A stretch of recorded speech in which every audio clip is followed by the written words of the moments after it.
Hello everyone and welcome back to the session Quantitative Method. Here we are learning chapter 1 of quantitative methods. Outcome of this lecture. In this lecture we will discuss about meaning of data, types of data such as continuous data, discrete data and collection of data. Before this lecture, we have discussed about branches of statistics, meaning of statistics, definition, application of statistics, and functions and limitations of statistics.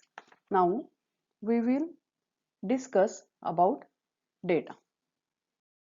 Meaning of data. Data are collection of any number of related observations. Information can be collected in statistics using qualitative and quantitative data.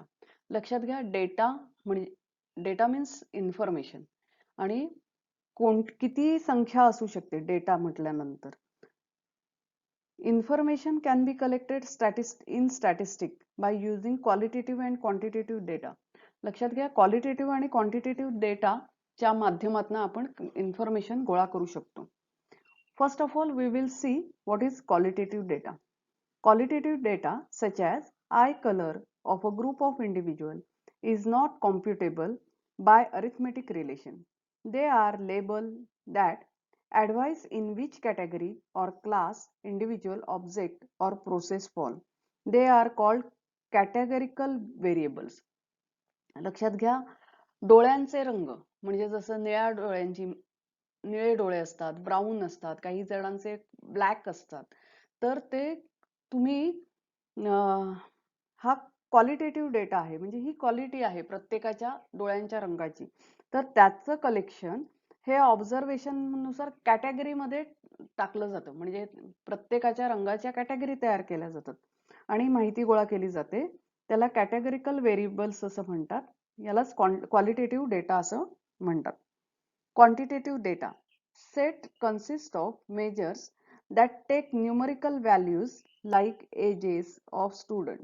आता quantitative म्हटल्यानंतर संख्या येतात की विद्यार्थ्यांचं वय म्हणजे quantitative data मध्ये numerical व्हॅल्यूचा विचार केला जातो. Quantitative data can be classified as discrete data and continuous data. Here we will see meaning of discrete data. Discrete data consists of values which are separate from each other. लक्षात घ्या discrete data मध्ये अशा व्हॅल्यूचा विचार केला जातो ज्या एकमेकांपेक्षा भिन्न असतात. For example the mark obtain in a test by 30 students. एखाद्या टेस्ट मध्ये 30 विद्यार्थ्यांना मिळालेले marks. Number of patients in hospital, number of member in family, number of 100 motorist had taken their driving test before they pass. लक्षात घ्या की 100 car चालक जे आहेत त्यांची कितींदा ड्रायव्हिंग टेस्ट घेतली गेली याचे नंबर्स. म्हणजे अशा प्रकारे डिस्क्रीट डेटाचं कलेक्शन केलं जातं. या व्हॅल्यूज असतात त्या सेपरेट असतात एकमेकांपासून वेगवेगळ्या असतात. The next one is continuous data. Continuous data consists of number which can take any value within a given range. म्हणजे एक रेंज दिलेली असते आणि त्या रेंज मधली कोणती एखादी व्हॅल्यू म्हणजे कंटिन्युअस डेटा असं म्हणतात. For example height of 500 females म्हणजे 500 स्त्रियांची उंची. तर स्त्रियांची उंची म्हटल्यानंतर एक ठराविक रेंज असते. The time taken by 1000 people to run marathon race. तर 1000 लोकांना मॅरेथॉन रेस धावण्यासाठी लागलेला वेळ. Temperature at noon at 50 sea side resort. 50 समुद्र किनाऱ्यावरच्या रिसॉर्टवरचं मधलं टेम्परेचर. लक्षात घ्या समुद्र किनारा म्हटल्यानंतर टेम्परेचरची एक रेंज असणार आहे किंवा स्त्रियांची उंची म्हटल्यानंतर उंचीची एक रेंज असते. 1000 लोकांनी मॅरेथॉन रेस धावण्यासाठी किती वेळ लागला तर त्याचे सुद्धा एक ठराविक रेंज मध्ये या गोष्टी फिरत असतात. अशा प्रकारच्या डेटाला कंटिन्युअस डेटा असं म्हणतात. डिस्क्रिएट मध्ये हा सेपरेट डेटा असतो की 30 विद्यार्थ्यांना मिळालेले गुण. मग ते त्या टेस्ट मधले 30 विद्यार्थ्यांचे प्रत्येक कोणाला 0 असतील, कोणाला पैकीच्या पैकी असतील, तर तसे सेपरेट असतात प्रत्येकाचे डेटा. आणि हॉस्पिटल मधले patients, number of patients in hospital, number of members in family, हे सगळं डिस्क्रीट डेटा मध्ये येतं. Now for better understanding compare the following items. A box of pencil which contains average of 12 pencils. लक्षात घ्या, एका पेन्सिलच्या बॉक्समध्ये average 12 pencils असतात. A bottle of soft drink which contains an average of 300 ml liquid. There could be 11 or 13 pencils in each pencil box, but there could not be 12.23. How many boxes we open and count, the result must be whole number. The number of pencil inside the box is discrete data. लक्षात घ्या, discrete डेटाचं एक उत्तम उदाहरण दिलेलं आहे की एखादा box असतो, त्या बॉक्समध्ये 12 पेन्सिल्स असतात. जर तुम्ही तो बॉक्स उघडलात तर तुम्हाला 12 पेन्सिल्स दिसतील, कदाचित 13 दिसतील, कदाचित 11 पण दिसतील, 10 दिसतील, पण ते होल नंबर असतात. डिस्क्रीट डेटा म्हणजे काय, तर ज्यामध्ये होल नंबर्स असतात. डेटा कलेक्शन जे असतं ते होल नंबर्स मध्ये असतं. बघा, मगाशी पण उदाहरण आपण बघितली होती डिस्क्रीट डेटाची. 30 विद्यार्थ्यांना मिळालेले गुण, कोणाला 10.5 गुण मिळाले असं नाही, ते तरी राऊंड अप करून दिले जातात. किंवा हॉस्पिटल मधले पेशंट 14.5 पेशंट आहेत असं आपण काही म्हणत नाही, ती होल नंबर असते. मेंबर्स इन फॅमिली, त्याच्यानंतर कितींदा टेस्ट दिली ड्रायव्हिंग लायसन मिळवण्यासाठी, तर ह्या सुद्धा ह्या होल नंबर्स असतात, त्याला डिस्क्रिएट डेटा असं म्हणतात. In a bottle of soft drink, there could be 302.45 ml, 297.72 ml. These does not have to be whole number of milliliters. लक्षात घ्या, सॉफ्ट ड्रिंक तुम्ही घेता तर सॉफ्ट ड्रिंक मधलं जे ड्रिंक आहे ते 300 मिलीचं लिक्विड आपण म्हणतो, पण ते 300च असतं असं नाही, ते कदाचित 302.45 ml असू शकतं किंवा 397.72 असू शकतं. ती होल नंबर असतेच असं नाही. However, many bottles we open and measure the content, the result will always come from continuous range of number. लक्षात घ्या, इथे कंटिन्युअस रेंज ऑफ नंबर असते म्हणून त्याला कंटिन्युअस डेटा असं म्हणतात. Therefore, the volume of bottles of soft drink are continuous data.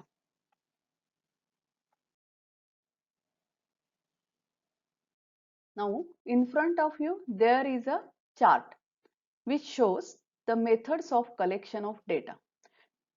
There are two methods of collection of data. First, primary data, and second, secondary data. There are three types of data collection in primary data. The first one is observation, second one is questionnaire, and third one is interview. In secondary data, it means the source of collection of data is secondary. It means if you collect the information from government report, magazines, annual report, journals, we will call it as secondary data. Collection of data. This is the first step in any statistical inquiry. We require to collect data for a given problem on research. Collection of data is very important as it is used for analysis. The type of sources through which data is collected are of two types, primary source and secondary source. लक्षात घ्या, research असेल किंवा एखादी समस्या असेल तर त्या समस्येचं उत्तर शोधत असताना त्या समस्येच्या संदर्भात माहिती गोळा करणं ही एक महत्त्वाची स्टेप आहे. कोणत्याही गोष्टीचं ॲनालिसिस करण्यासाठी तुम्हाला इन्फॉर्मेशन गोळा करावी लागते. डेटा कलेक्शन करत असताना म्हणजे डेटा कलेक्ट करत असताना there are two types of collection of data. एक म्हणजे किंवा there are two sources of data collection. First one is primary and second one is secondary. So we will discuss here about primary data collection. Primary data. When data is collected from first-hand source, it is called as primary collection, data collection. For primary data collection, we adopt various methods. जेव्हा आपण माहिती सगळ्यात पहिल्यांदा शोधत असतो किंवा गोळा करत असतो तेव्हा त्याला प्रायमरी डेटा कलेक्शन असं म्हणतात. प्रायमरी डेटा कलेक्शनचे काही मेथड्स आहेत, जसं की observation. First, observation. In this method, the investigator record his observation from experiment or in specific situation. This method is applied in science, medical science and social science. लक्षात घ्या, observation म्हणजे निरीक्षण. प्रयोग करत असताना निरीक्षण नोंदवून ठेवण्याची पद्धत विज्ञानात आहे. मग मेडिकल सायन्स असेल किंवा सोशल सायन्स मध्ये सुद्धा ऑब्झर्वेशन ह्या मेथडचा वापर केला जातो आणि डेटा कलेक्शन केलं जातं. Second one, questionnaire. Questionnaire is a series of questions asked for inquiry. Generally, these questions are of objective nature. Many times, the possible answer are also given. लक्षात घ्या, क्वेश्चनियर ही एक प्रश्नावली आहे. यामध्ये अनेक प्रश्न विचारले जातात आणि हे प्रश्न ऑब्जेक्टिव्ह टाइप असतात, म्हणजे यस नो किंवा त्याची उत्तरं दिलेली असतात. There are certain guidelines about length of questionnaire, which type of questions should be asked, which type of questions should not be asked, and how we can check the information by asking cross questions, etc. Questionnaire मध्ये कोणत्या प्रकारचे प्रश्न विचारावेत, कोणत्या प्रकारचे प्रश्न विचारू नयेत, प्रश्नांची संख्या किती असावी हे ठरलेलं असतं. आणि त्याचबरोबर आपण कशा प्रकारे प्रश्न मिळालेली माहिती गोळा करून क्रॉस क्वेश्चनच्या आधारे माहिती करेक्ट आहे की चुकीची आहे हे तपासू शकतो. The information through questionnaire may be collected by sending an investigator or it may be collected by post, which is postal inquiry, or by email or fax. लक्षात घ्या, क्वेश्चनियरची जी माहिती गोळा केली जाते प्रत्यक्ष त्या माणसाकडे जाऊन क्वेश्चनियर भरून घेतला जातो किंवा पोस्टाने क्वेश्चनियर पाठवले जातात किंवा आता मोबाईलच्या माध्यमातून किंवा पोस्टाने तसंच ईमेल किंवा फॅक्सच्या माध्यमातून क्वेश्चनियर मधून माहिती गोळा केली जाते. The third method of primary data collection is interview. We may collect the information through interview also. आपण इंटरव्ह्यू घेऊन सुद्धा माहिती गोळा करतो. Generally, if we require opinions of expert or opinion on specific topic in detail, then this method is adopted.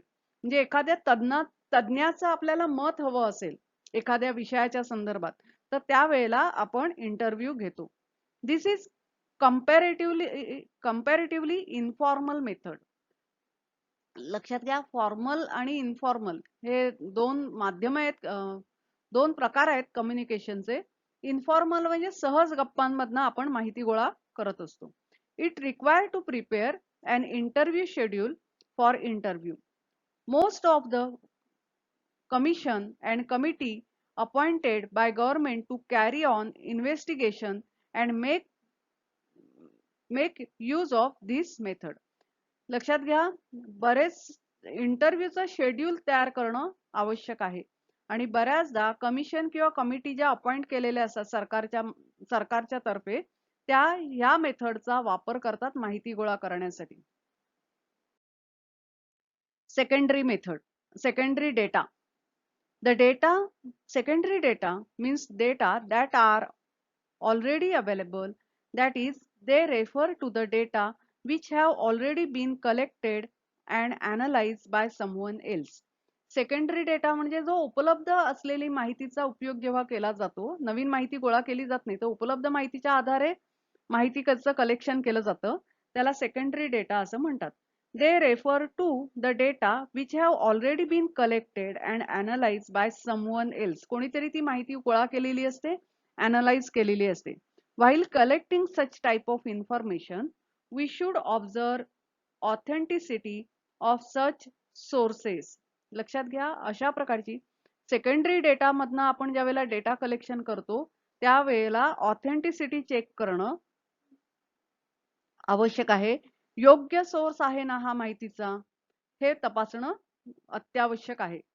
Some of such sources are secondary data कलेक्शनचे sources आहेत census report, second government report. Census म्हणजे तुम्हाला माहिती आहे की लोकसंख्येची माहिती दर 10 वर्षांनी सरकार गोळा करत असतं की किती स्त्रिया आहेत, किती पुरुष आहेत, किती तरुण आहेत, काय करतात, त्यांचं उत्पन्न किती, त्यांची जात कुठची, सगळी एकूण माहिती त्यामध्ये गोळा केली जाते. तसंच गव्हर्नमेंट रिपोर्ट, सरकार सुद्धा वेगवेगळ्या कारणासाठी काही ना काही रिपोर्ट सादर करत असतं. म्हणजे रिझर्व्ह बँक ऑफ इंडिया असेल तर रिझर्व्ह बँक ऑफ इंडियाचे प्रत्येक वेळेला त्यांचे रिपोर्ट सुद्धा सादर केले जातात की आपल्याकडे इन्फ्लेशन किती आहे किंवा फॉरेन एक्सचेंज रेटवर काय परिणाम चाललाय, इकॉनॉमिक स्थिती कशी आहे, हे आपल्याला गव्हर्नमेंट रिपोर्ट मधनं कळत असतं. वेल एस्टॅब्लिश मॅगझिन्स, चांगली एस्टॅब्लिश असलेली मॅगझिन्स सुद्धा आपल्याला याविषयी माहिती देत असतात. तसेच अॅन्युअल रिपोर्ट ऑफ कंपनी, कंपनीचा जो अॅन्युअल रिपोर्ट असतो त्या रिपोर्टवरनं कंपनीची माहिती, कंपनीचे सेल्स किती आहेत, कंपनी प्रॉफिट किती करते, कंपनीची आर्थिक स्थिती कशी आहे, कंपनी प्रगतीपथावर आहे की ती बॅक स्टेजला आहे, या सगळी माहिती आपल्याला कंपनीच्या अॅन्युअल रिपोर्टवरनं कळते. टेक्निकल अँड ट्रेड जर्नल, लक्षात घ्या, टेक्निकल अँड ट्रेड जर्नल्स म्हणजे व्यापार विषयक असलेली जर्नल.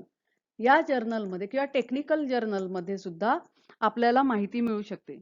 समजा तुम्हाला एखाद्या गोष्टीचा रिसर्च करायचा आहे आणि रिसर्च करण्यासाठी तुम्ही प्रायमरी डेटा कलेक्ट करू शकत नाही, तर अशा वेळेला तुम्ही सेकंडरी सोर्सच्या माध्यमातून डेटा कलेक्ट करू शकता आणि मग रिसर्च करत असताना हे जे ट्रेड जर्नल्स आहेत किंवा टेक्निकल जर्नल्स आहेत त्याचा उपयोग आपण करून घेतो. विद्यार्थी मित्रांनो, या लेक्चरमध्ये आपण डाटा म्हणजे काय, क्वालिटेटिव्ह डाटा आणि क्वांटिटेटिव्ह डाटा म्हणजे काय, क्वांटिटेटिव्ह डाटाचे कोणते दोन प्रकार आहेत, जसे की continuous data and discrete data, हे आपण बघितले. तसेच डाटा कलेक्शन म्हणजे काय आणि कोणत्या दोन माध्यमातून डाटा कलेक्शन केलं जातं ह्याची सुद्धा माहिती बघितली. जे दोन सोर्स आहेत डाटा कलेक्शनचे, त्यातला पहिला प्रकार आपण प्रायमरी सोर्स याविषयी सुद्धा माहिती घेतली आणि तसंच सेकंडरी सोर्स विषयी सुद्धा माहिती घेतली. So thank you for today and happy learning.